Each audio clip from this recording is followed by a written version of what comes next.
우리가 여기 다 배우는 단원이 물질 대사와 그것들에 참여하는 기관계의 상호작용이야.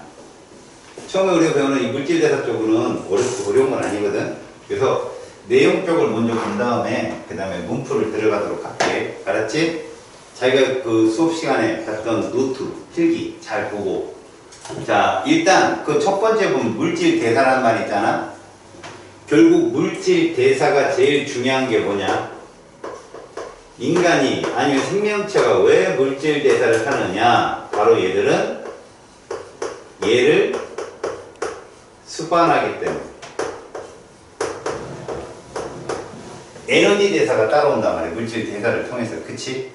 그 과정에서 우리는 저분자가 요렇게 고분자로 가는 과정. 이런 걸 합성이라 표현했고, 뭐라고 표현해? 동화작용이다 라고 했지. 그치? 이럴 때는 에너지가 어떻게 돼? 흡수가 되고, 반대로 이렇게 나오면 우리는 얘를 분해라고 했지. 분해라고 하고, 그 다음에 이화작용이다 라고 표현을 했어요. 이 저분자와 고분자는 상대값이기 때문에 실제로 에너지 출입 관계에 대해서 이런 그래프적인 이해도 좀 볼 수 있도록 하자. 이 그래프적인 이해. 알겠어요? 지금 왼쪽 그래프는 뭐에 의미되는 거냐? 얘는 흡열 과정에 해당되겠지? 그러니까 에너지 흡수. 그래서 열을 흡수하는 거죠. 에너지를 흡수하는 거죠. 얘는 열을 방출하는 거죠. 발열 과정에 해당되는 과정이죠. 그래서 이런 것들이 보통 우리가 말하는 뭐예요?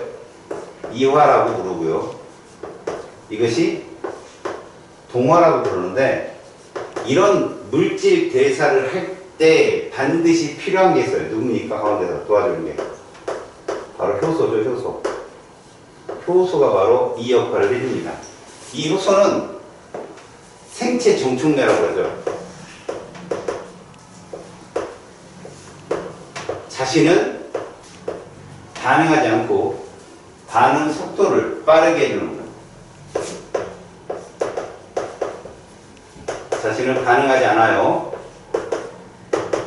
반응의 속도를 빠르게 해주죠. 그래서 사실 저런 생체 정촉매들은요, 아주 작은 소량으로 모든 반응을 이끌어낼 수 있습니다. 그럼 여기서 이제 우리가 알아야 될 게 뭐냐? 이런 것들을 우리 몸에 누가 있느냐는 거죠. 이 광합성이라는 건 누구만 가능한 겁니까? 이거 식물만 가능한 거죠, 식물. 물론 동물과 식물의 중간적인 성질을 갖는 애가 있긴 있어요. 그게 핵함이라는 놈이에요. 핵함. 이런 문제풀이가 좀 나오거든. 분열법으로 생식도 하면서 광합성도 하는 애고, 일반적인 건 다 단백질 합성인데, 이 단백질 합성은 동물하고 식물이 모두 일어날 수 있어요. 왜 그러냐? 누가 있기 때문에, 동물, 식물에는 모두. 아이고, 뭔 소리야? 리보솜이 있어, 리보솜. 리보솜이 있기 때문에 동물과 식물에서 모두 일어날 수 있는 일입니다. 자, 이제 우리가 여기서 속지 말아야 될 건 뭐냐? 보세요. 동화작용, 이화작용.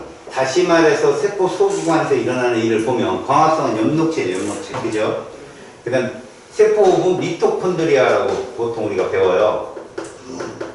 명심할 건요, 대표가 세포호흡이지 미토콘드리아든 누구든 염록체든 간에 동화, 이화 모두 일어난다는 거 명심하세요. 알았죠? 그걸 한마디로 뭐라고 그러죠? 물질대사. 모두 물질대사가 일어날 수 있다는 거 명심하시고요. 지금은 여기서는 이런 물질대사가 일어나는 곳이 바로 세포고, 그리고 우리 온몸이고, 기관에서 다 일어날 수 있고, 그 다음에 이런 것들이 일어날 때 에너지의 출입이 따른다는 것만 명심하시면 되겠습니다.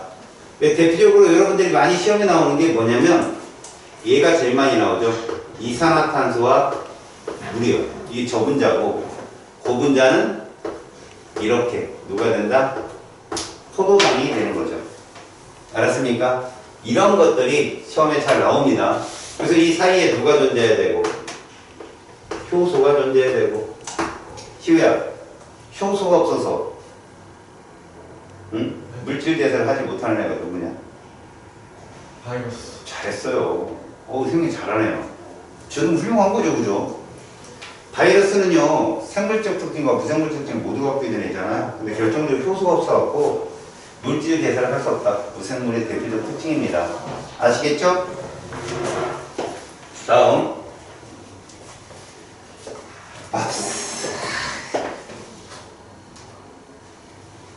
두 번째 이제 가장 이화적인 대표인 세포 호흡을 보겠습니다.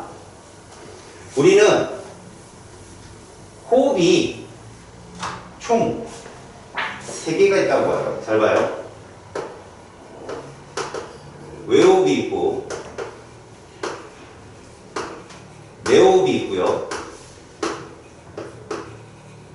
세포 호흡이 있는데 그 중에 우리 예배하는 거예요, 지금. 외호흡과 내호흡은 그 서로 상호 관계의 주체에 따라서 구분을 합니다. 얘는 보통 세포와 모세혈관 사이의 과정이에요. 이 기관과에 가서 자세히 할 겁니다.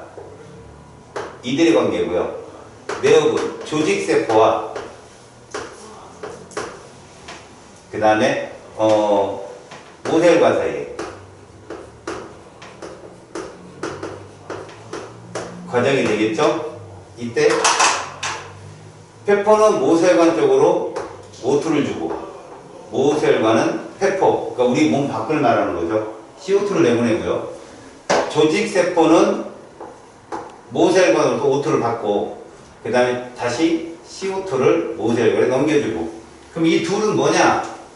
그냥 분압차에 의한, 기체들은 농도라고 안 하고요. 분압이라는 말을 쓰거든요. 분압차에 의한 확산이다. ATP가 필요 없죠. 이게 제일 중요한 말입니다. 아시겠어요? 그러면 세포 호흡은 무엇이냐? 얘는요, 미토콘드리아에서 일어나는 물질 대사예요. 이화작용. 여기서 일어나는 무슨 작용? 이화작용이요. 그런데 이화작용도 있고 세포 호흡 속에는요, 무엇이 있나 봤더니 동화도 이 안에 있더라는 거예요. 동화작용. 그 둘을 같이 보시면 됩니다.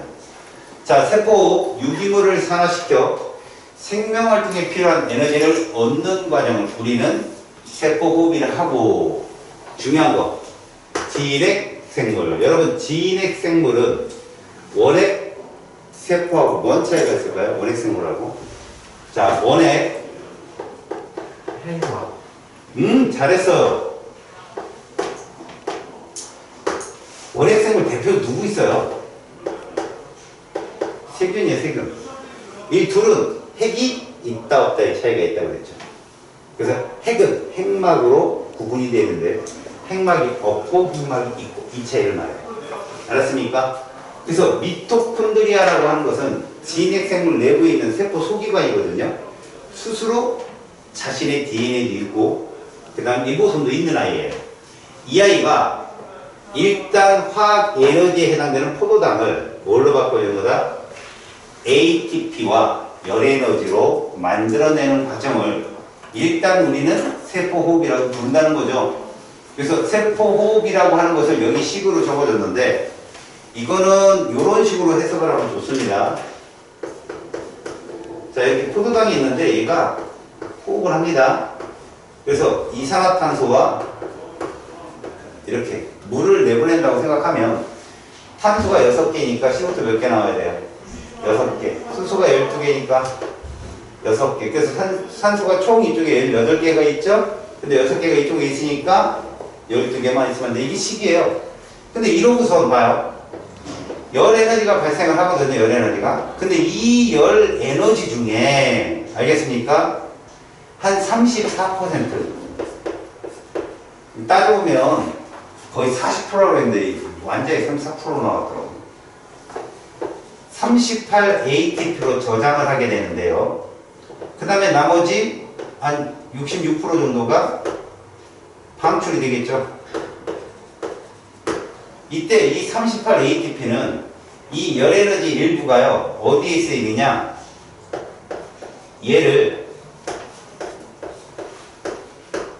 얘로 합성하는데 이 에너지가 쓰여요. 알았어요? 그래서 이것까지 우리가 들어가면 되는 거죠. 지금은 여러분들은 그냥 뭐만 하면 되느냐? 세포호흡이라는 것이 미토콘드리아에서 일어나고 화학에너지를 화학에너지로 바꿔주는, 여기서 화학에너지는 ATP에 해당된다는 거. 알았어요? 그 정도만 알고 있고, 호흡 기질이라는 게 무엇이냐? 실제로 요거를 말해요. 우리가 산소를 통해서, 산소 호흡을 통해서 ATP로 만들어내는데 필요한 기질.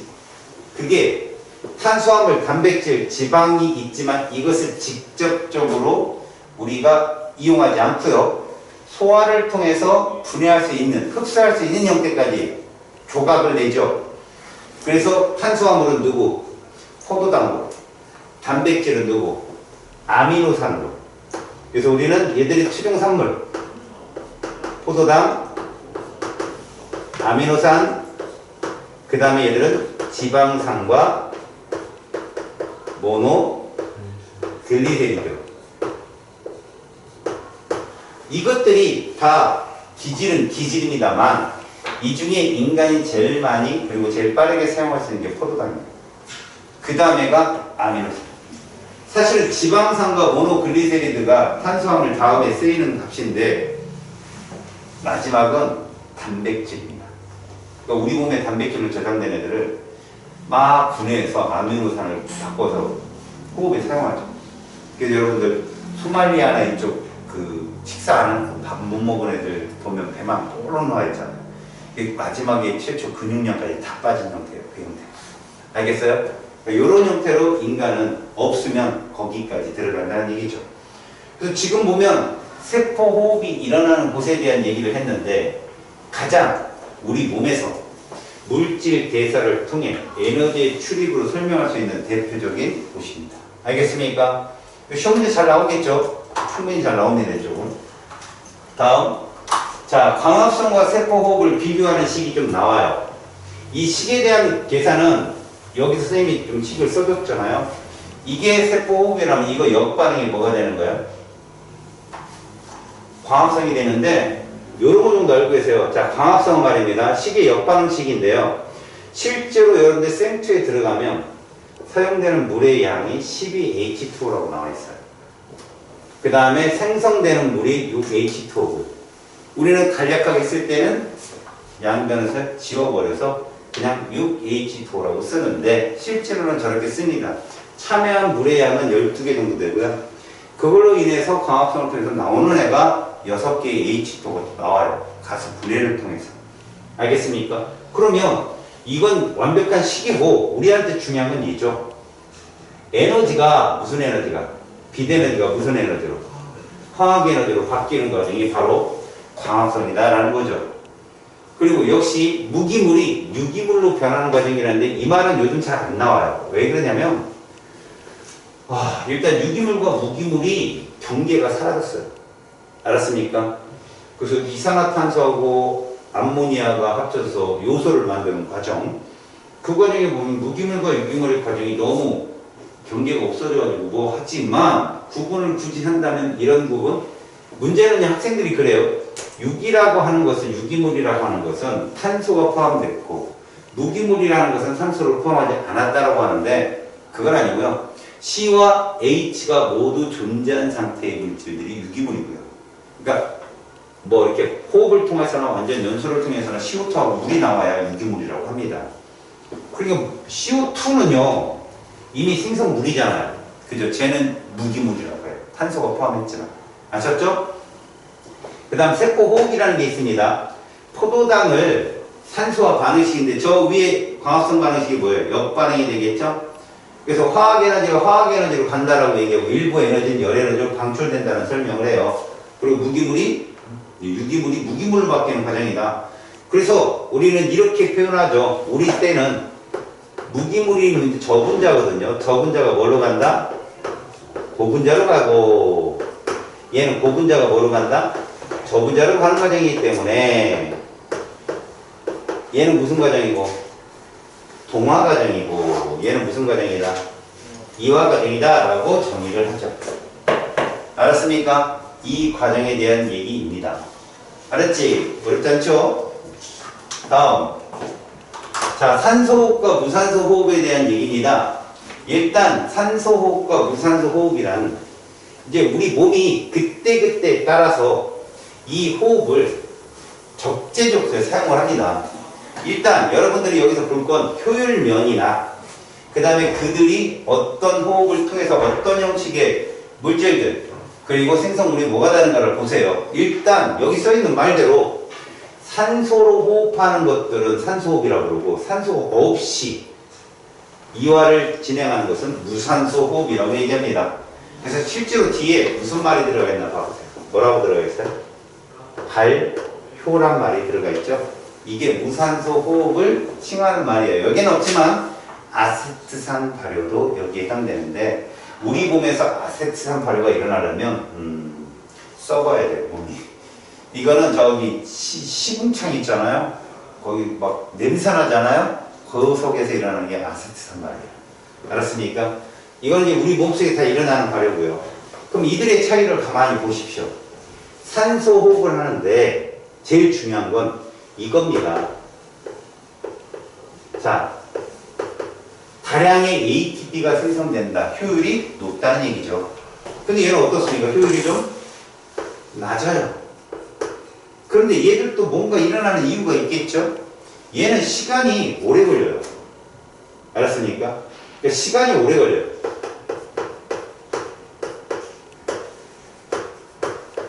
상대적으로요. 그 다음 얘는 시간이 짧아요. 그러면 이것들이 적절하게 어떻게 사용되느냐 이런 식이죠. 우리가 근육운동, 골격근 운동을 할 때 ATP를 쓰는데 너무 다량의 운동을 해보면 과격한 운동을 하게 되면 근육에 축적됐던 ATP가 다 사라져버려요. 그러고 나면 그 ATP를 계속 공급해줘야 골격근이 움직일 거 아니에요. 그러면 그 주위에 있는 포도당을 끌어다가 발효를 하기 시작합니다. 젖산 발효. 그러면 굉장히 짧은 순간에 효율은 떨어지지만 ATP를 계속 공급할 수가 있어요. 알았지? 그러면 결국 그것들에 의해서 억지로 근육이 버티죠. 물론 그것까지 바닥나면 사람이 죽는 거지만 그 정도까지 운동한 사람이 있으면 아니죠. 근데 그 정도 하게 되면 몸이 좀 과하다 싶을 정도가 되면 몸에 뭐가 쌓인다고요? 젖산이 쌓여요. 몸에. 이게 중간 생성물이라고 해요. 젖산이 쌓이는데 그게 쌓이면 뭐가 됩니까? 알이 배겼다고 얘기를 하죠. 그래서 식 자체를 보시면 여러분들이 보시면 별로 어려운 건 아니거든요. 그냥 얘 같은 경우는 포도당이 젖산으로 분해되는 거. 예를 들어서 이런 거겠죠. 뭐 C6 이 아이가 이게 젖산이거든요. 이렇게 가고 이런 얘기예요. 얘가 나오는 거죠. 이렇게 이런 식으로. 이게 젖산 말이에요. 이게 젖산이니까. 근데 포도당이 이렇게 가면 이런 건 알코올 발효라고 하죠. 얘들은 속도는 되게 빠른데 이 중간 생성물로 이제 에탄올이 나오겠죠. 이런 것들이 발효예요. 반응물에 산소가 없다는 얘기죠. 우리가 아까 봤던 건 산소 호흡이고요. 포도당 플러스 6H2 이거는. 얘는 효율이 좋죠. 포도당 하나당 38 ATP를 만들어내니까 효율이 낮죠. 근데 얘는 속도가 빨라서 우리가 급격히 ATP를 필요로 할 때 공급해주는 역할을 합니다. 알겠습니까? 요런 얘기죠. 그래서 우리가 사실은 간에서 알코올을 분해하네 어쩌네 이런 말을 쓰는데 그거 좀 달라요. 알코올 발효나 이런 것들은 일반적으로 우리 몸 밖에 술 만들 때만 쓰죠. 알코올 발효를. 누룩을 넣고 뭐 이런 거 있잖아요. 막걸리 만들고 이럴 때. 오케이? 그때도 에너지는 나오고. 자, 이런 식으로 산소호흡과 무산소호흡을 구분을 했고요. 다음. 이 실험이 간혹 잘 나옵니다. 이거 잘 보세요. 이거 여러분들 수능 특강 문제 실험이 꼭 있거든요. 그리고 자기네 학교 내신에 이런 문제가 나온다면 핵심만 딱 찍고 들어가면 이건 전혀 틀릴 일이 없어요. 문제는 이거죠. 제목을 봐도 얘는 산소호흡이에요, 무산소호흡이에요? 무산소호흡입니다. 알코올 발효라고 써있잖아요. 맞죠? 알코올 발효인데 여기서 그 효소로 누구를 쓴다? 효모를 씁니다. 효모는 무산소호흡을 하는 대표적 효소지만 얘 산소호흡도 해요. 얘들은. 알았어요? 어떤 실험 자료를 보면 효모가 산소호흡도 하네? 할 수 있다라고 꼭 생각을 해주세요. 자, 효모가 들어있는 맹관부라고 했는데 맹관부는요 끝이 막힌 관을 말해요. 막혔잖아요. 끝이. 그죠? 이런 걸 맹관부. 그 U자관 중에 막힌 곳을 칭하는 말이에요. 그 장소를. 자, 포도당 용액을 채운답니다. 발효관을 세운 후 입구를 솜으로 막고 솜막이로 막았다는 건 외부 기체의 출입을 좀 막아보자 이런 뜻입니다. 일정 시간 동안에 발생하는 기체의 부피를 측정한다. 자, 봅시다. 포도당을 채우고요. 그 안에 효모를 집어넣어요. 물론 솜막이를 막았기 때문에 산소는 들어갈 수가 없어요. 자, 이런 상태에서 시간을 조금 지났더니 맹관부 쪽에 공간이 생기더라는 거죠. 뭐가 발생했다는 얘기입니까? 기체가 발생했다는 얘기죠. 이 기체가 누군가를 알아보고 싶다 이거죠.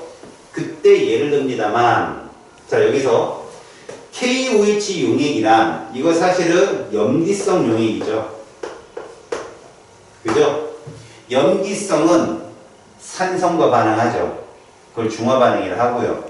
이때 CO2는요 비금속산화물이라 해가지고 산성을 떼요. 물에 녹으면 무슨 산? 산산. 둘이 중화를 할 수밖에 없어요. 그래서 여러분들이 중학교 때 교육과정에 보면 수산화트륨은 공기 중에 CO2를 흡수한다 이런 거 배워요. 근데 그 수산화트륨보다 더 반응성이 좋은 게 KOH 수산화칼륨입니다. 더 비싸요.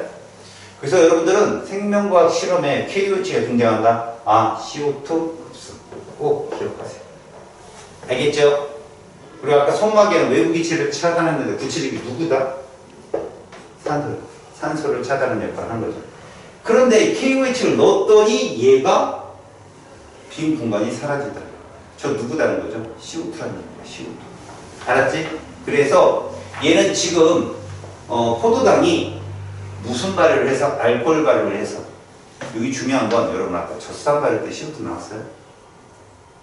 안 나왔어요. 아까. 알겠습니까? 알코올 발효 때문에 CO2가 나옵니다. 실험 결과를 볼게요.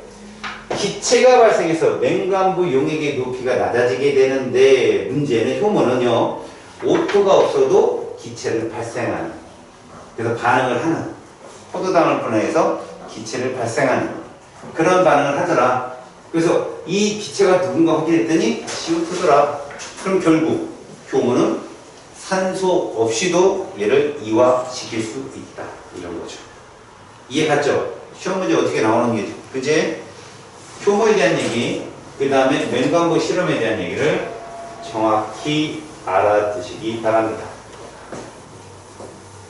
자, 두 번째. 젖산과 알코올 발효에 대한 얘기입니다. 우리가 아까 봤을 때 선생님이 잠깐 썼잖아. 젖산 발효라는 건 이렇게 바로 중간 생성물질인 젖산이 나오는데 그거 말고 생성물 하나도 없어요. 대신 AT가 EAT이고요.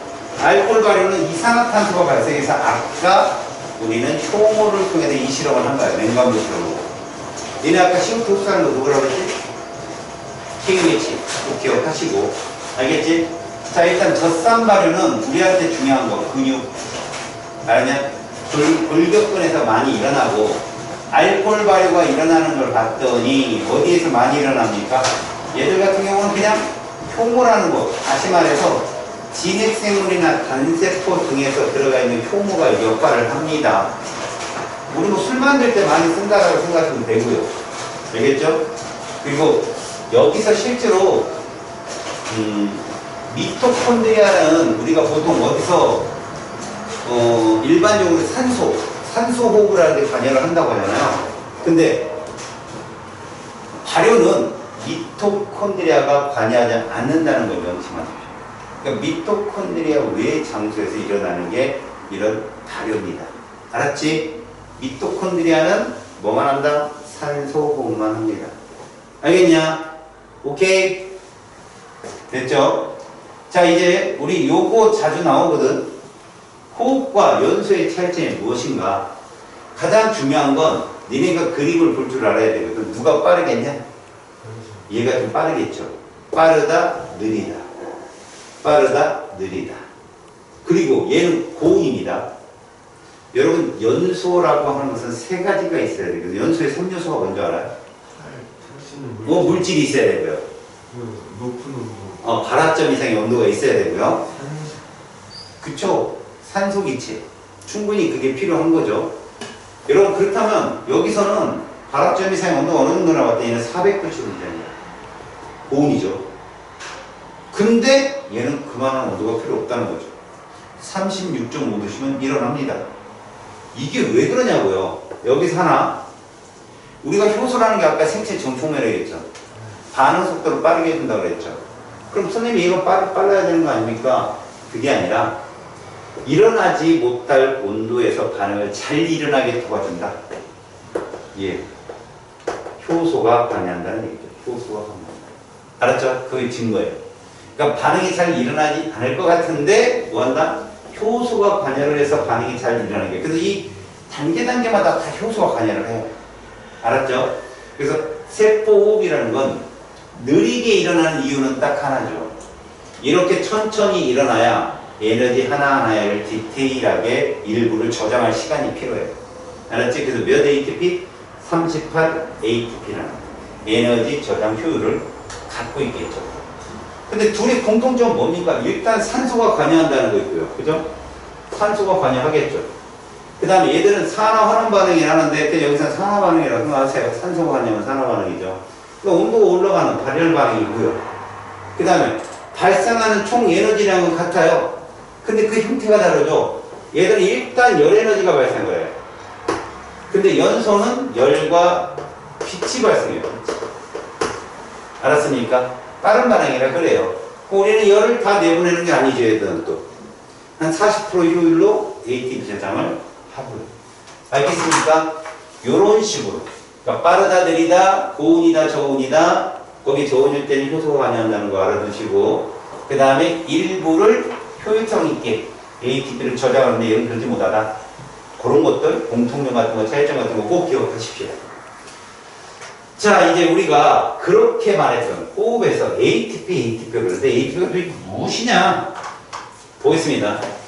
ATP랑 여기 식이 자세하게 나와 있는데 복잡하죠? 그냥 이런 식으로 생각할까요? 아데닌이라고 부르는 염기가 있습니다, 여러분. 염기. 이건 통합과학 시간에 배웠을걸? DNA는 기억나요? 아데닌, 구아닌, 사이토신, 티아민. 이걸로 되어 있고, 기억나요? 그 다음에 RNA는 아데닌, 구아닌, 사이토신, 유라실. 그렇죠. 우라실이라고. 그래서 DNA는 아저씨 차 타고 가. 아저씨 우리 집 가. 그지? 이렇게 해서 염기를 외웠죠. 그때 아데닌 맞아요. 이겁니다, 얘가. 그래서 여기서 아데닌하고 실질적으로 구아닌 이런 아이들은 덩치가 크죠. 고리가 2개 있는 애들을 우리가 퓨린 계열이라고 부르고요. 그 다음에 덩치가 좀 작은 애들, 고리가 하나로 되어 있는 애들 뭐라고 부른다? 너네 물고기 중에 시내가에 아주 작은 물고기 뭐라고 그러냐? 피레미. 응? 피리미딩이래. 알겠어요?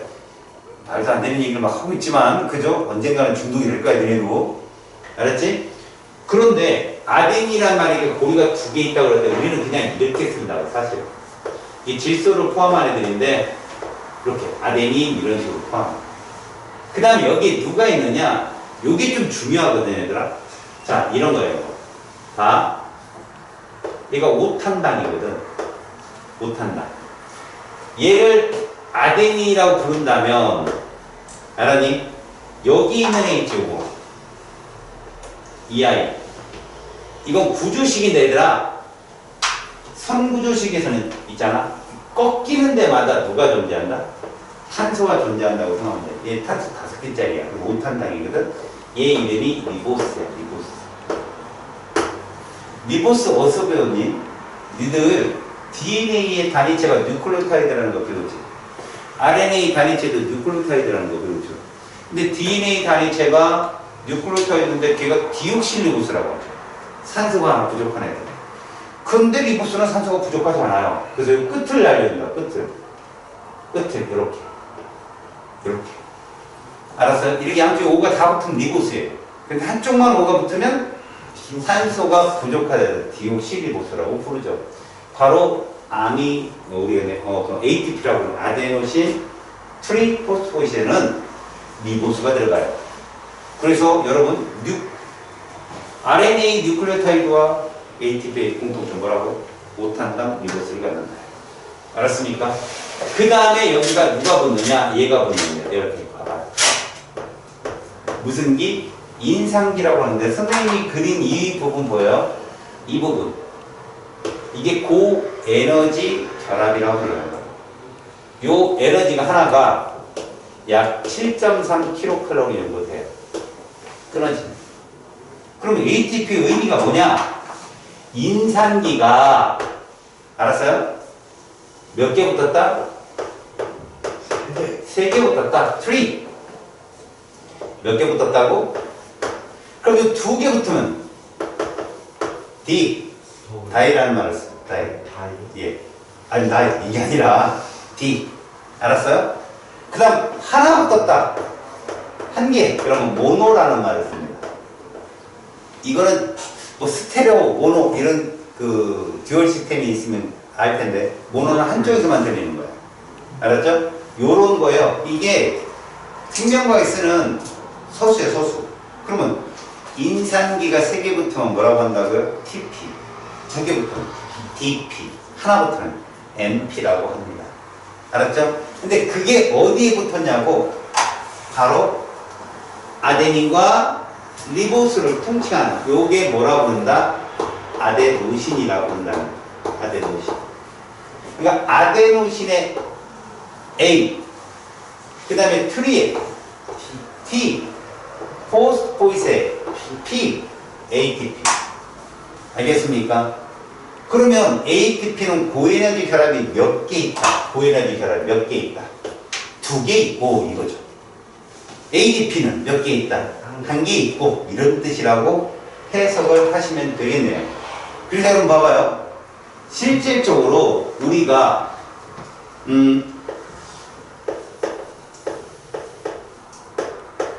아데노신에 보세요. 아데노신에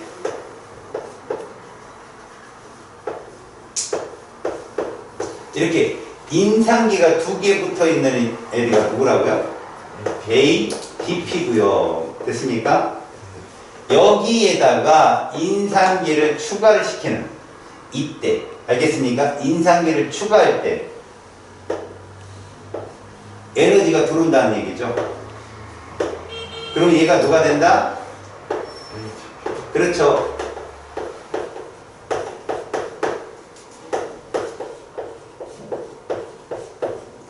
ATP가 되더라. 그럼 이 과정을 뭐라고 부른다 우리가? 동화라고 불러야죠. 동화. 합쳐지니까. 얘가 에너지가 높을 거 아니에요. 반대로 얘가 이렇게 가버리면 이때 에너지가 방출되겠죠? 약 7.3kcal 에너지가 방출되거든요. 이건 이화라고 불러야 되겠죠. 이때 요 에너지가 어디서 오냐는 거예요. 이 에너지가 바로 어디서 온다?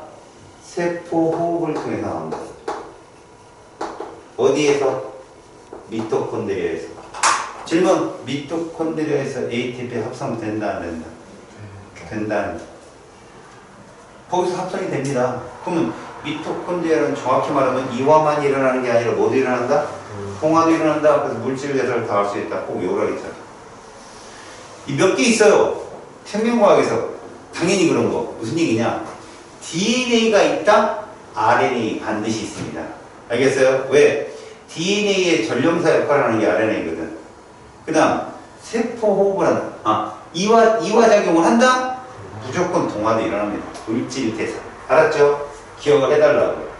그래서 여러분들이 이런 과정이 일어나는데 ATP가 ADP로 간다면 이건 뭐에 해당된다? 이화작용. 그럼 이건 어디서 일어난다? 몸의 곳곳에서 일어난다. 몸의 곳곳. 꼭 골격근에서만 일어나는 거 아니야. 너희들 겨울방학 때 생명과학 배웠으면 그거 배웠지. 기억나냐? 얘네들? 흥분의 전달 배웠잖아. 거기서 나트륨, 칼륨 펌프 기억나니?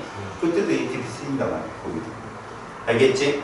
그 다음에 여기서 지금 올라갈 때는 에너지 흡수, 탈수, 축합이라는 말을 쓰는데 탈수라는 건 무슨 얘기냐? 물 분자 하나가 빠져나가고 고분자가 된다는 뜻이야. 알았니? 이거 어디서 일어나지? 미토콘드리아에서. 알겠니? 동화제로.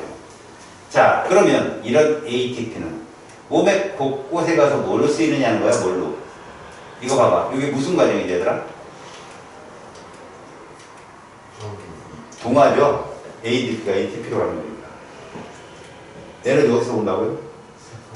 그렇죠. 이렇게 온다고. 그게 약 40%라고요, 사실. 완전히 34% 들고 애들이 찾아와야 돼요. 하반에서.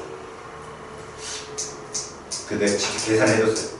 7.3 곱하기 38 하면은 그 에너지원이 나오고.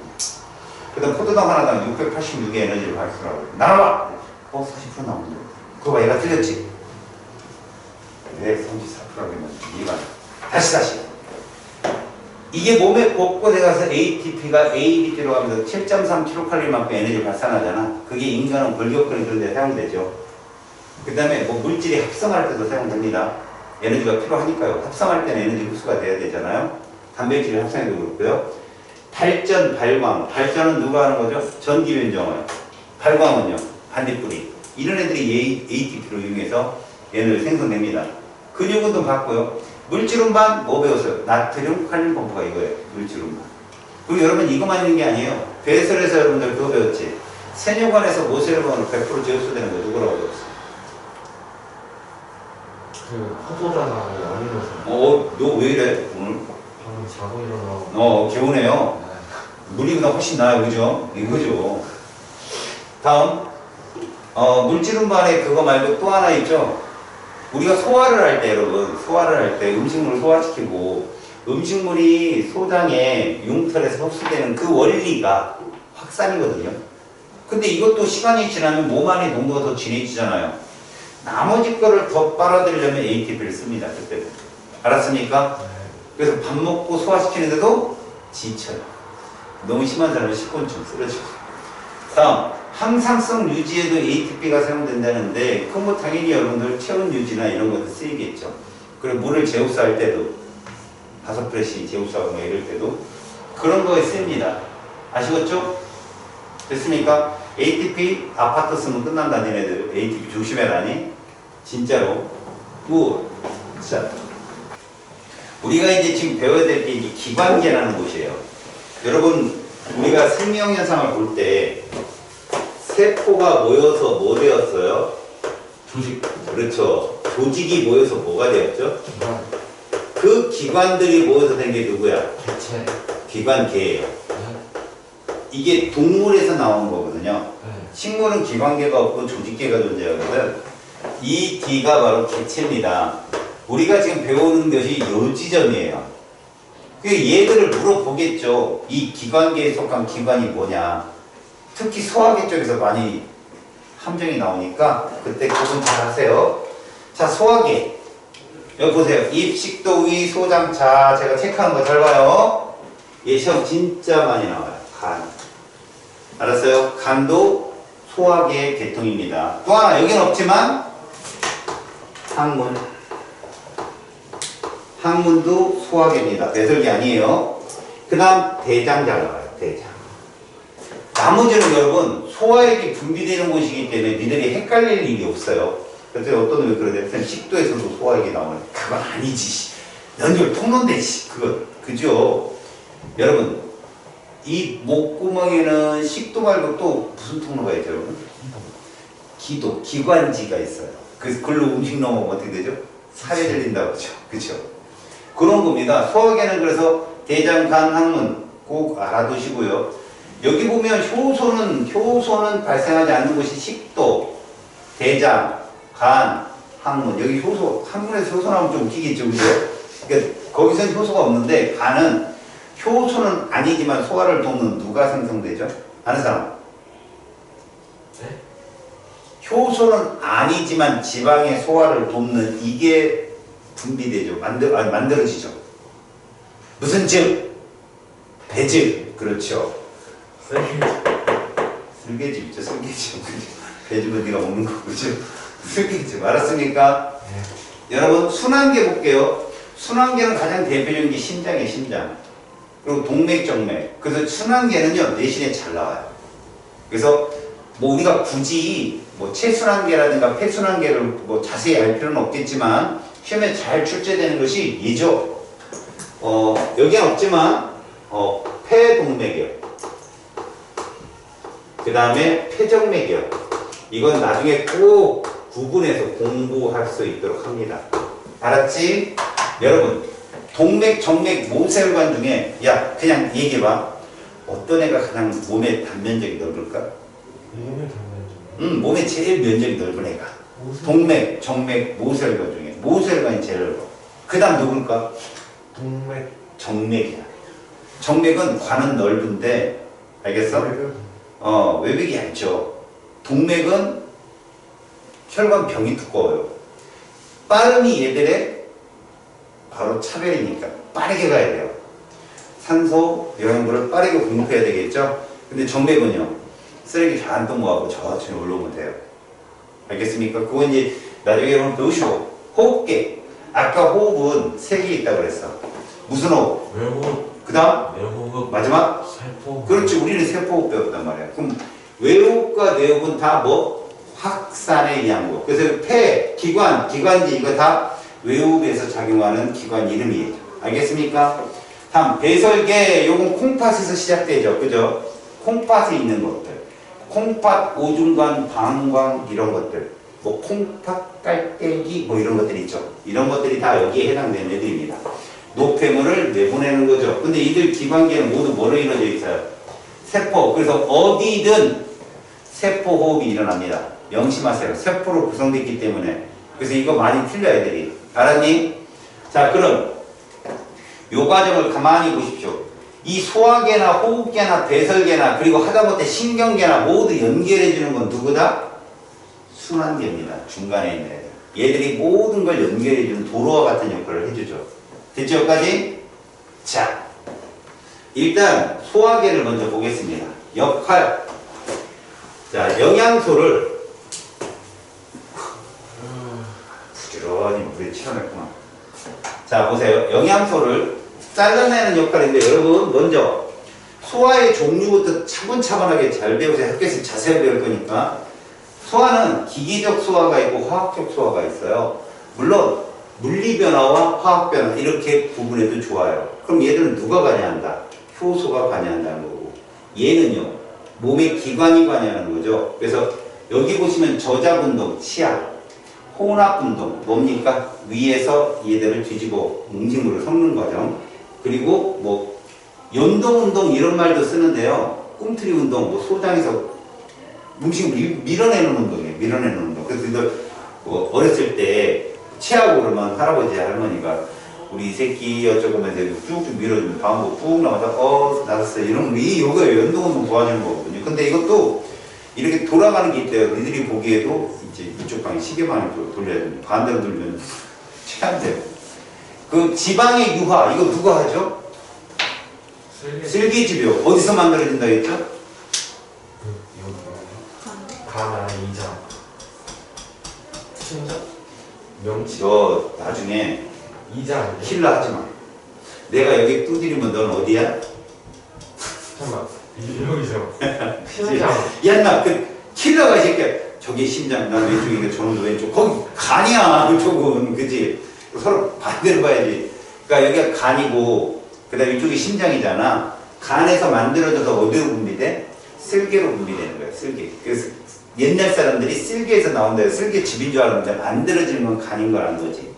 간은 나올 때마다 역할을 외워놔. 지금 뭐가 생성되는 곳이랬어? 쓸개즙을 생성한다, 간. 됐지? 나올 때마다 알아놔. 자, 지금 요런 것들이 섞는 과정들 있지? 그리고 유화도 당연히 지방의 유화라는 말이 되게 어려운 말을 쓴 건데 이거 너희들 이거랑 똑같다. 니네 마요네즈 만들어 봤냐? 아니요. 못 만들어봤지. 계란 흰자에다가 물 섞어갖고 막 만드는 거거든. 섞이겠냐? 안 섞이지 당연히. 그 노른자를 넣으면 얘가 섞여. 이게 뭐냐면 물하고 기름하고 안 섞이지. 경계면이 딱 있잖아. 근데 중성 세제를 넣으면 어떻게 되니? 얘들이 섞여. 계면을 활성화시킨다. 계면활성제라고 그래. 알았지? 이런 게 대표적 계면활성제야. 그러니까 물하고 기름하고 잘 섞여서 화학 변화가 잘 일어나도록 표면적으로 넓혀주는 거지. 지방 덩어리 같은 거 이렇게 잘라주는 애. 쓸개집에 하는 얘기야. 알았지? 이런 것들이 기계적 소화다. 자, 화학적 소화. 영양소를 체내에 흡수가 가능한 저분자. 그러면 대표적으로 단백질은 누구까지 분해하는 거야? 아미노산. 그렇지. 얘들 분해 과정을 잘 봐. 폴리 펩타이드로. 이게 2차 사슬 구조거든. D 펩타이드로. 자, 펩타이드 결합이 두 개 있다는 얘기야. 마지막에 아미노산으로. 이게 얘들의 분해 과정이야. 그 다음에 탄수화물 같은 것들이 누구에 해당되냐? 뭐 녹말이나 셀룰로스 이런 애들이 다당류라고 하거든. 얘들이 분해가 되면 덱스트린이나 엿당류로 바뀌는데 이당류야. 마지막에 뭘로 바뀌어? 포도당. 포도당 이런 거죠.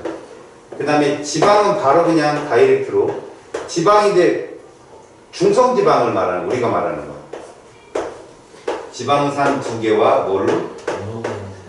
그렇지. 니네 아까 모노가 무슨 얘기라고 했어? 하나. 그러면 얘한테는 하나가 있나 보다 봐. 보통 우리 중성지방을 이렇게 표현해. 니네 아까 꺾이는 이 지점에 누가 있다고 했어? 탄소. 그렇지. 이게 그러니까 고분자 탄소였게. 근데 얘가 이렇게 끊기는 거지. 몇 개 끊어졌나 하냐? 두 개. 2개. 그럼 여기는 몇 개 있겠어? 이 모노글리세리드. 그냥 네모칸은 글리세리드인데 하나 붙었다 해서 모노글리세리드. 이런 식으로 끊어진다는 뜻이야. 알겠지? 그러면 요런 과정에서 니네들 봐. 요렇게 다 잘리면 이게 동화냐 이화냐? 이화네. 이화면 여기서 에너지가 나오겠냐 안 나오겠냐? 나오죠. 이 에너지의 일부는 ATP. 그러면 안 된다고.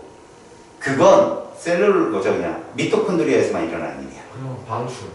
그러니까 여기서 열만 나오는 거야 그냥. 이거 왜 그런 줄 알아? 지금 내가 말한 이 과정은 다 몸 밖에서 일어나는 일이야. 알았어? 우리 몸 밖. 알겠지? 그러니까 기관 안이라고 표현하지 그것도 우리 몸 밖인 거야. 그럼 여기서 분비되는 소화액이라든가 효소들은 다 외분비선에 해당되는 거지. 알겠어? 그래서 예를 들어서 의액이 분비된다, 침액이 분비된다. 그러니까 침 생각하면 제일 쉬워요. 여러분 옆 친구한테 침 뱉어봤지? 맞죠. 많이 맞아도 보고, 그지? 침을 우리 몸 밖으로 뱉을 수 있다는 거, 그지? 그거는 결국 소화액은 몸 밖으로 나오는 액이라는 얘기야. 알겠지? 그러면 선생님 눈물도 아니야, 그런 건 아니고 소화기관에서, 알았어? 기관에서 나오는 것들. 그러니까 여기 있는 것들은 다 여러분들이 중학교 때 배웠던 과정이지만 이런 과정을 미리 알고 있어야 뒤에 있는 소화기관에서 역할을 볼 때 좀 수월해. 일단 모두 이화작용이라는 거. 이 역할이 뭐냐? 결국은 누구로? 우리가 흡수할 수 있는 형태로 잘라내는 과정이에요. 이 과정. 이 과정에 대해 역시 누가 관여한다? 효소가 관여한다는 거지. 근데 이 효소들도 단백질이잖아, 주성분이. 그러니까 적정 온도가 필요하고요. 이거 몸 이게 다 37도, 6.5도잖아. 그지? 네. 그 다음 뭐도 필요해요? pH가 맞아야 돼요. pH가. 알겠지? pH가 맞아야 됩니다. 자, 소화효소의 특성. 효소는 어떤 특성이 있다고? 기질의 특이성이 있다. 저 말이 무슨 말이게? 잘 봐요. 여러분, 펩신은 누구만 공격해? 단백질만 공격해. 펩신은. 트립신은 폴리펩타이드만 공략해요. 펩티데이스는요, 디펩타이드만 공격해요. 이해 갔어요? 다시요. 아밀레이스는 녹말만 공격합니다. 그 다음 말테이스는 엿당만 공략해요. 라이페이스는 중성 지방만 공략하고. 이렇게 모든 효소들, 내가 지금 말한 게 다 효소죠. 이들을 구분하는 방법 뭐라고 했어요? 이름. 끝에 이즈. 그 다음 신. 신이나 이즈가 붙으면 뭐라고요? 효소. 리가레이스 이런 효소 이렇게 하는데. 알겠습니까? 그런 거예요. 그러니까 여러분들이 배우는 그런 효소들 끝은 이스나 신으로부터 끝나요. 거의. 알겠습니까? 기질 특이성이 있다. 어떤 게 기질입니까? 이런 게 기질이라고 보시면 돼요. 자, 얘가 이렇게 생긴 거죠. 얘를 우리가 보통 뭐라고 하면 엿당이라고 한번 해봅시다. 알겠습니까? 그러면 얘를 분해하는 효소는 이렇게 생긴 거예요. 효소. 이걸 기질이라 합시다. 그럼 둘이 만나면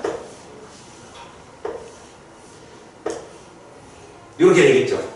이게 효소 기질 복합체라고 하는 놈이에요. 이게 많다는 건 소화가 지금 왕성하게 잘 일어난다는 얘기죠. 그래서 얘들이 소화가 끝나면 효소는 그냥 이렇게 있다는 얘기죠. 기질만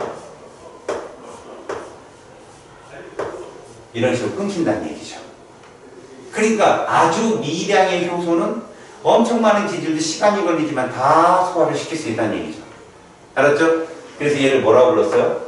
생체 정폭내라고 부르는 거죠. 효소의 주성분이 뭐라고? 단백질. 그렇죠. 단백질. 자, 그 다음 단백질이기 때문에 그래요. 열과 pH에서 변성이 잘 된다고 그랬는데 여러분 단백질은 변성되면 돌아올 수가 없어요. 그걸 뭐라고 불러요? 비환원성이라고 합니다. 그래서 내가 그 얘기했잖아요. 수업 시간에 온도가 낮은 상태면 단백질이 그 생체 리듬이 멈춰요. 그래서 깨지진 않습니다. 근데 온도가 높아져 버리면 어떻게 된다? 얘들이 변형이 돼버려요. 그래서 냉동인간은 있잖아요. 근데 찜통인간은 없잖아요. 쪄버리면 끝나는 거지. 알겠니? 그런 겁니다. 그래서 뭐 고등어나 이런 애들 막 승질 더럽잖아요. 고등어. 회 먹어봤어요? 먹어봤어요? 맞죠. 회. 저는 그 자리에서 잡아서 먹어봤죠. 낚싯배에서요? 배는 안 탑니다. 재배하지만 안 타요. 배 없으시잖아요. 있습니다. 진짜요? 네. 2대 있습니다. 예? 유트랑 콤보. 진짜요? 잘 안 알아요. 3년 동안 안 땄어요. 그게 지금 영상강에 지금 붙들려 있습니다. 한 달에 10만 원씩만. 아무것도 안 하는. 다 없어졌을 텐데. 콤보는 지금 아파트 지하실에. 지하 주차장에.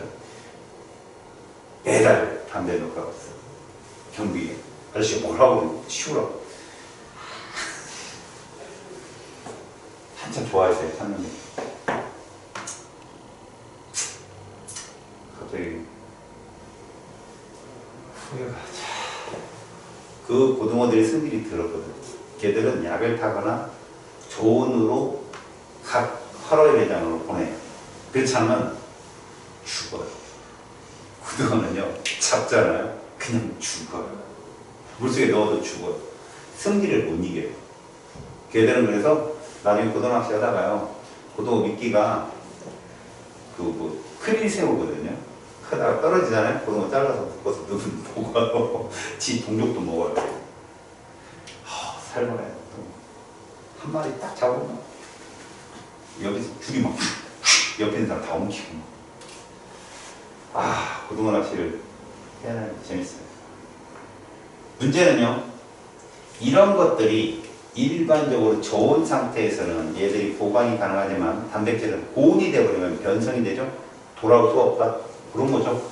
그래서 효소는 기억할 게 먼저 이스나 신으로 끝난다. 기질 특이성이 있다. 적정 pH와 적정 온도가 필요하다. 왜? 주성분이 단백질이라. 이 정도. 오케이? 근데 pH는 뭐예요? pH가 뭐냐면 폐하라고도 하지만 산성도를 말해요. 네. 우리가 중성이면 pH 몇일 것 같아요? 들어봤죠? 7. 예. 그게 pH 7이 14가 끝이고요. 25도씨에서.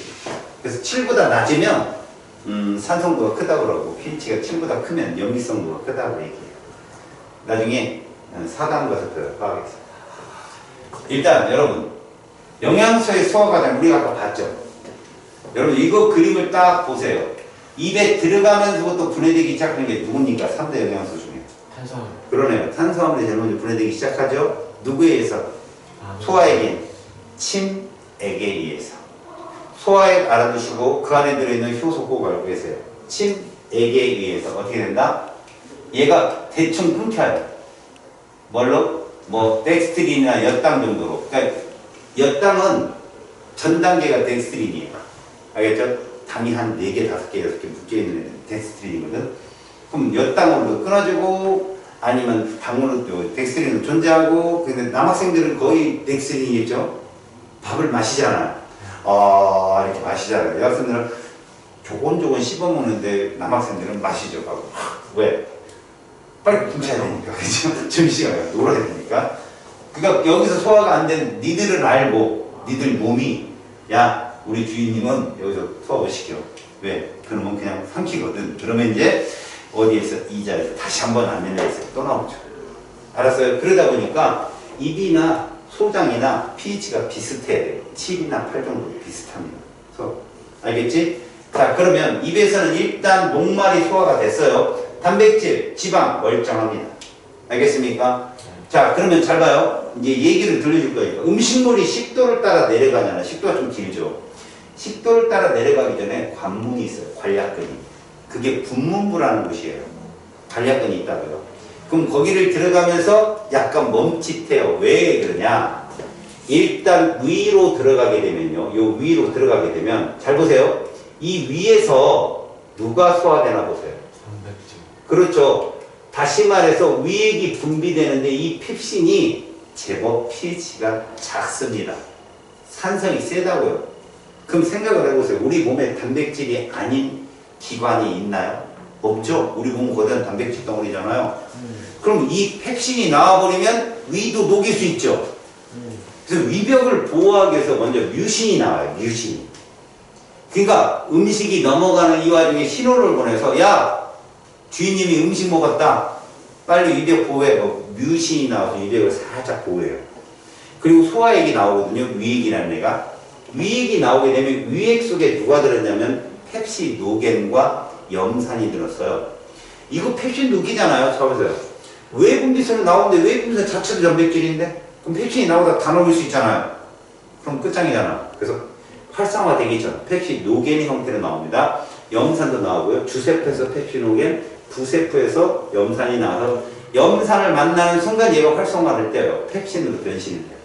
알겠습니까? 그러면서 자, 염산은요, 역시 남학생들을 예로, 뭐, 음식 떨어진 거 3초 안에 먹으면 산다, 뭐, 어쩌고, 먹잖아요. 그러면 거기에 이제 세균들 짜증 들었잖아?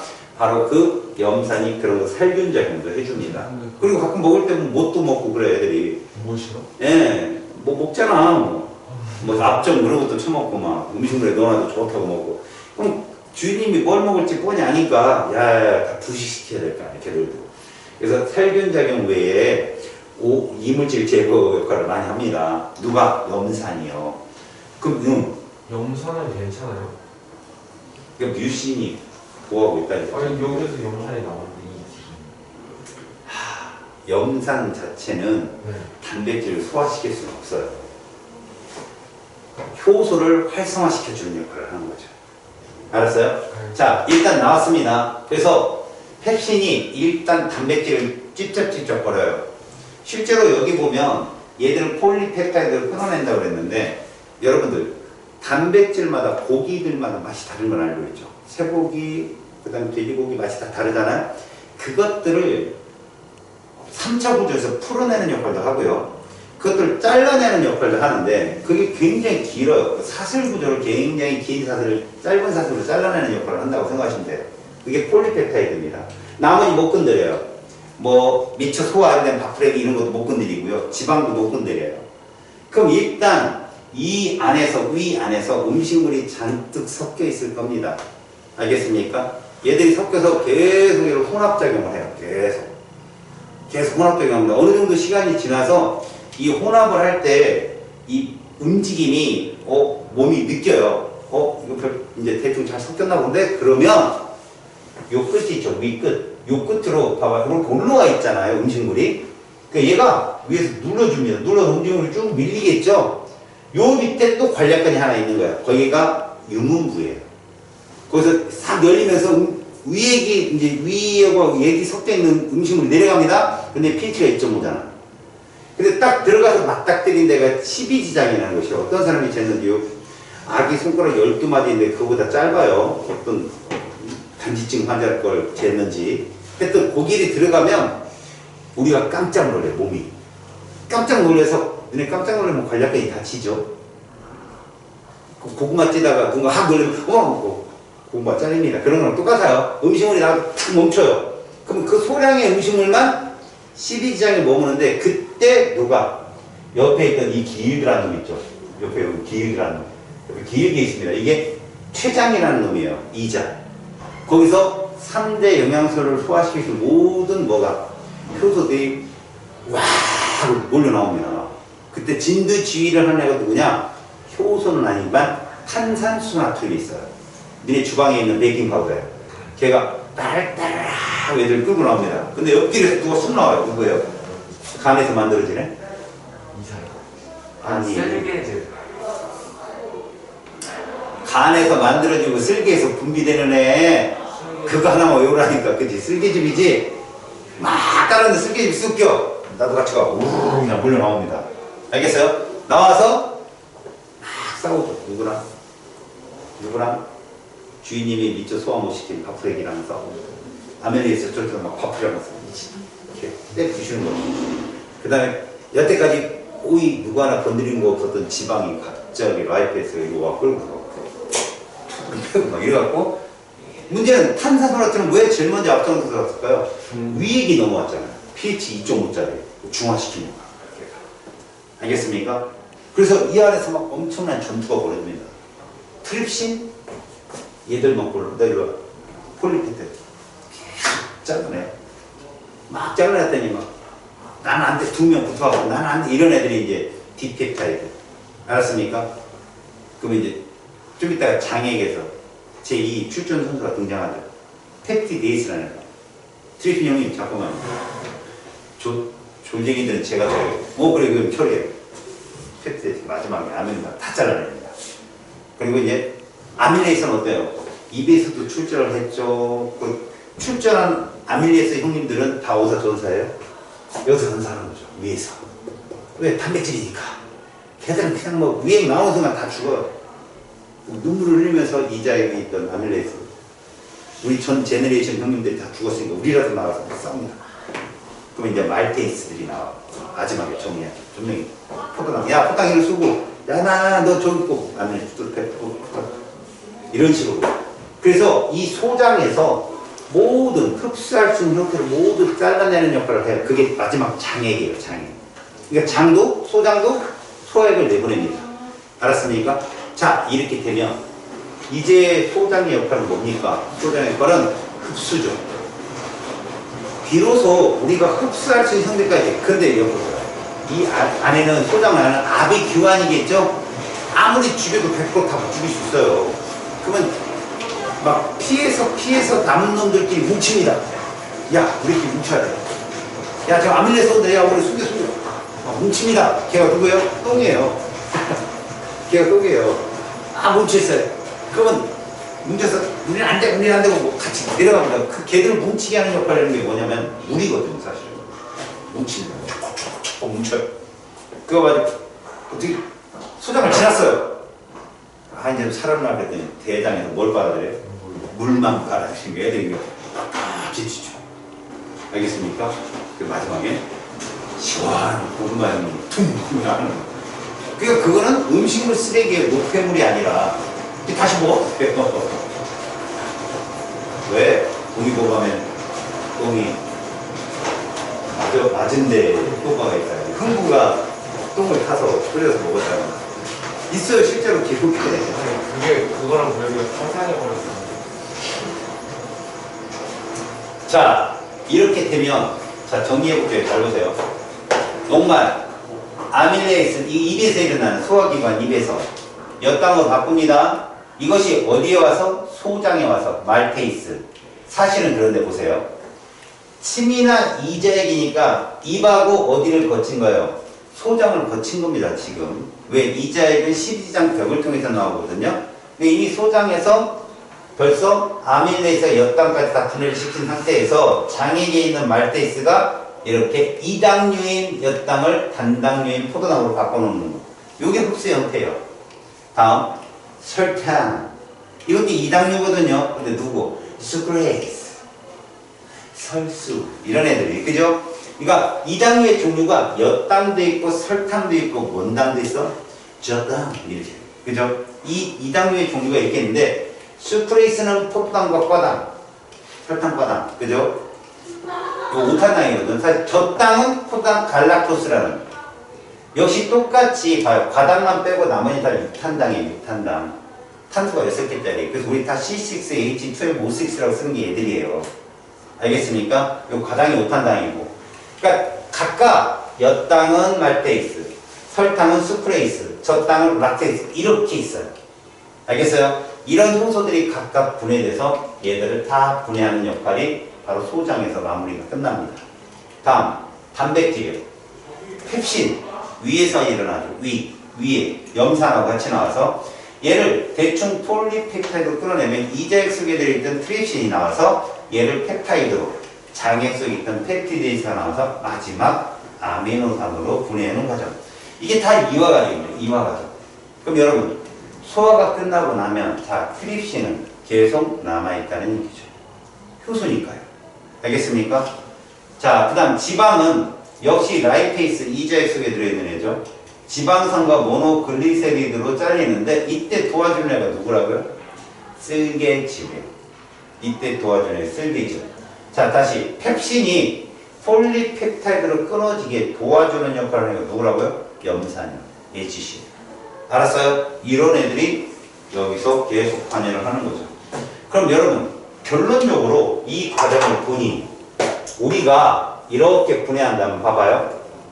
입, 위, 소장이라고 했을 때 보세요. 이 영양소 누굴 것 같아요?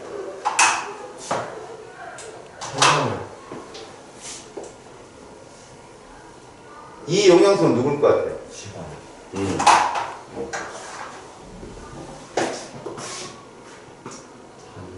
이 영양소는 누굴 것 같아요? 그래요, 이거예요. 입부터 막 줄어들기 시작하는 거 저건 탄수화물.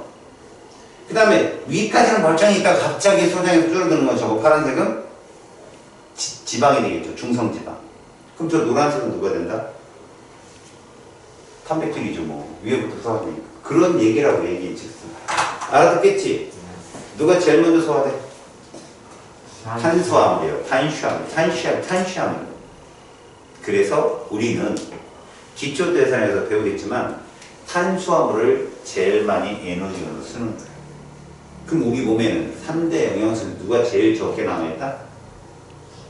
탄수화물이 제일 적게 남아있겠죠. 아, 당장 만지면 꼭 집어. 금방 알잖아요, 여러분들. 그죠?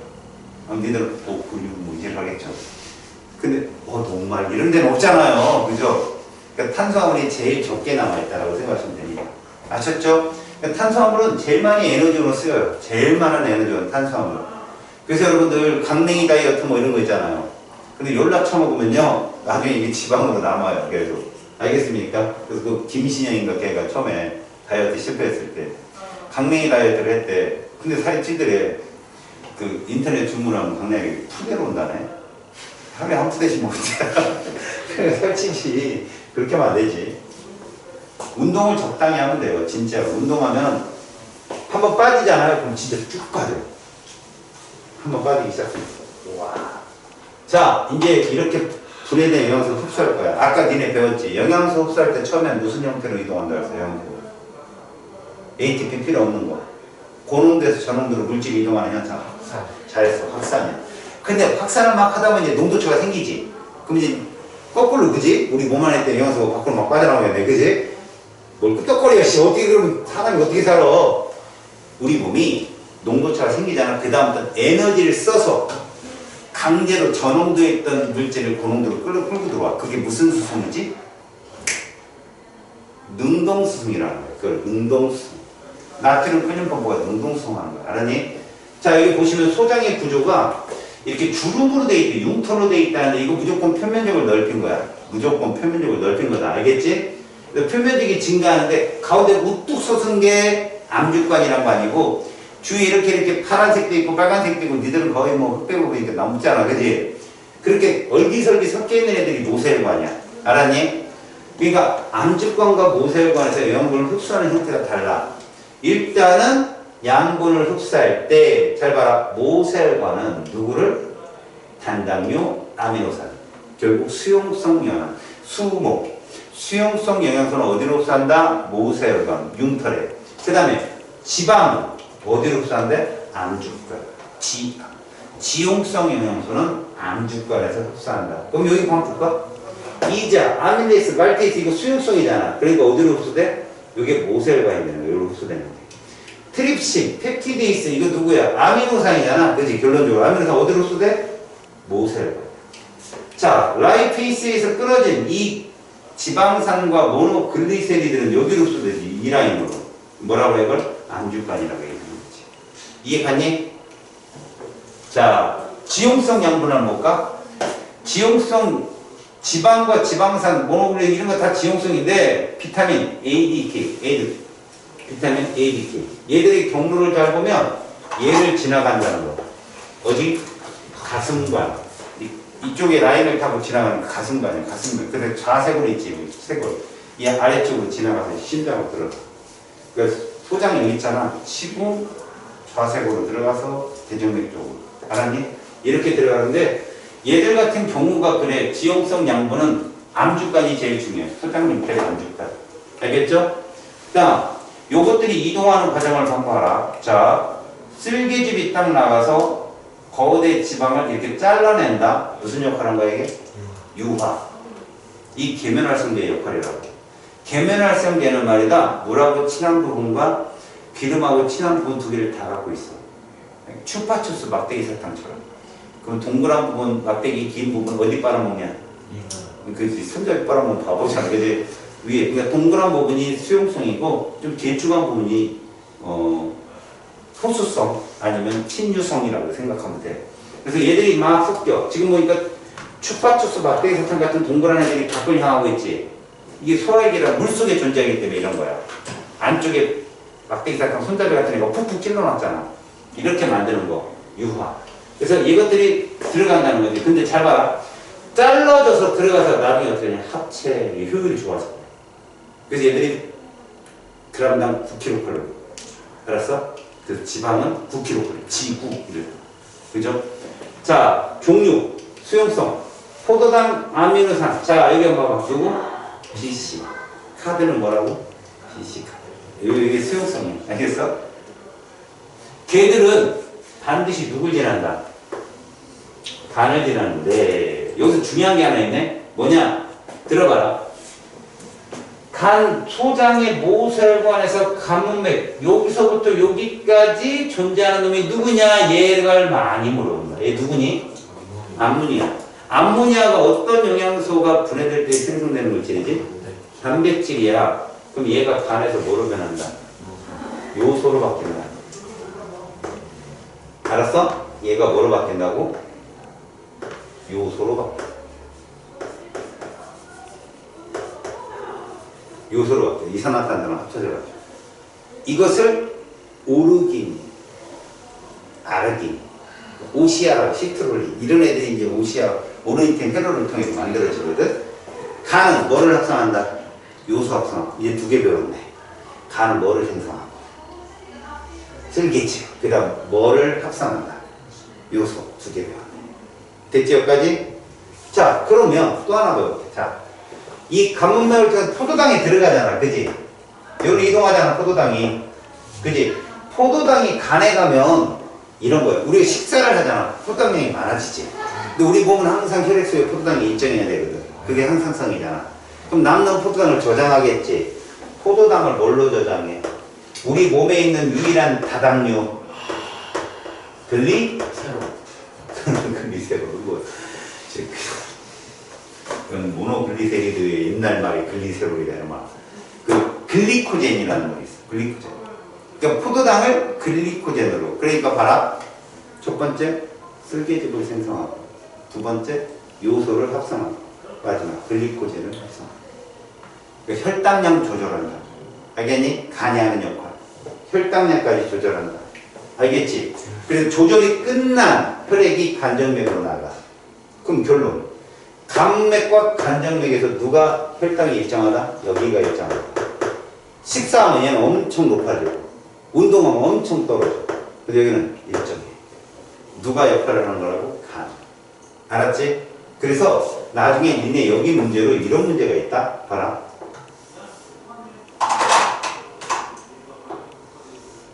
이 흰색과 노란색이 혈당인 거야.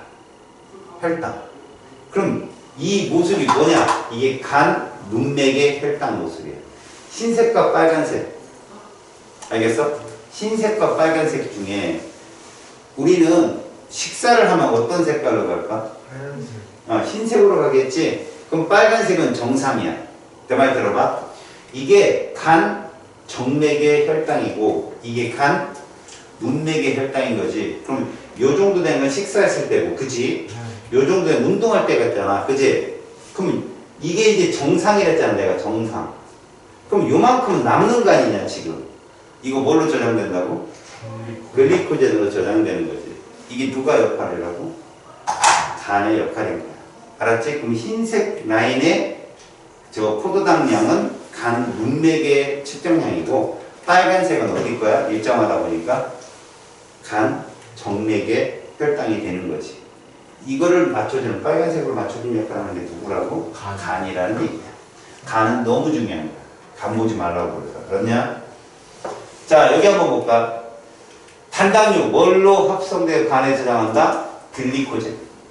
간의 역할이지? 그래서 여기다 써놔봐. 혈당량 조절이라고 써놔봐.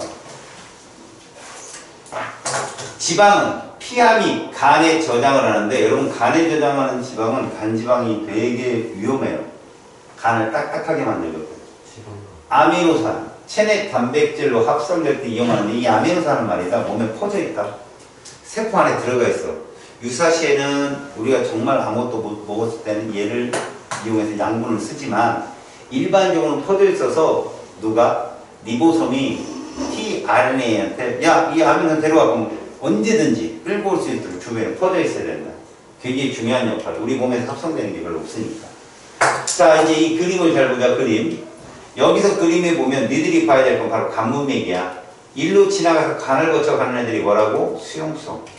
그 다음에 여기 림프관을 따라서 가슴관을 따라 좌색을 하정맥. 이게 빗장 및 정맥이라고 하거든. 요즘에 빗장 및 정맥. 좌색을 하정맥으로. 여기로 가는 것들이 지용성이다. 근데 결국은 상대정맥에서 다 만나. 대정맥에서. 지금 상대정맥은 위쪽이고 하대정맥은 밑에거든. 근데 대정맥에서 다 만나갖고 우심방으로 다 들어간단다. 알겠니? 이런 것들을 문맥순환이라 하는데, 여러분들은 어디까지만 알아두면 좋아? 간에 해당되는 것만 좀 봐두면 좋다. 요거 지금 얘기야.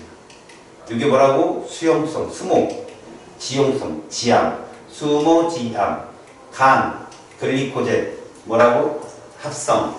그 다음에 암모니아 생기는 거, 요소로 합성. 알겠니? 이 역할을 간이 한다는 거 알아두자. 알겠죠? 여기까지 하겠습니다.